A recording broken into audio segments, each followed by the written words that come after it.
दोगला कहीं के। बस 2 मिनट जा, मैं यूं गया और साली जी को लेकर आया।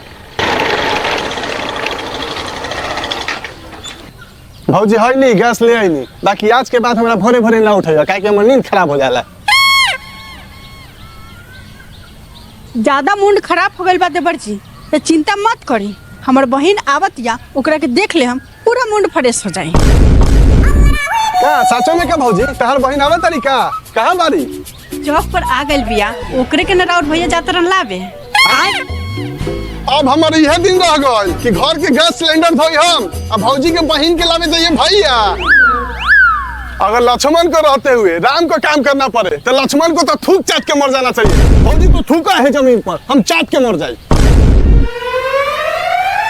हाँ।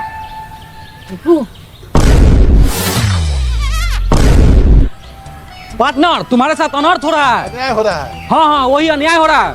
भैया, लेट मी गो। हाँ, मुझे जाने दो। हाँ तू जो, ऐसू हमरा कोनो शौक नहीं के। घर वाली हमर लार पर। ए जी, अब तरह ना जाए, चली भीतरी। चल। ए माई, बाबू के लिए कहाँ जाता रे? है धर पैसा आ जाके चॉकलेट किन के खो।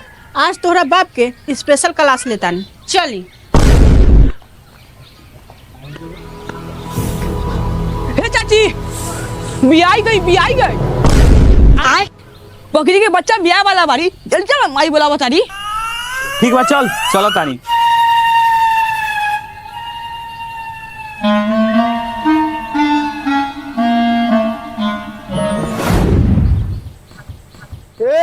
आई गोलगप्पा खाए घंटी टंटना के। आई गोलगप्पा खाए घंटी टंटना के। आई गोलगप्पा खाए।